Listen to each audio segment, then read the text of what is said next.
又想起你曾对我说的话，分开时又曾挨了多少骂。我也一直尝试坚持，还是一直对你偏差。那些日子里边为你打的仗，不知为什么一切成了空。你像是雪里抓不住的风，微信里给你发的消息，百里挑一把你抄袭在我脑海里边不停发。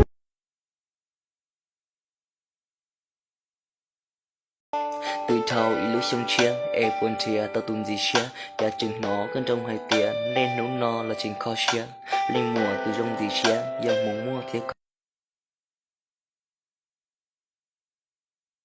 Thầu cái tua có nhớ nơi chỉ ở cũ,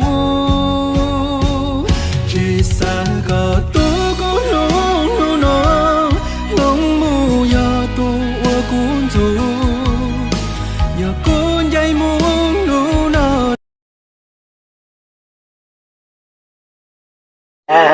Là khi anh thấy một chàng trai vây quanh em, còn anh chỉ biết lông ngóng em từ đằng xa ẩn ghen mà chẳng có quyền chi người ơi.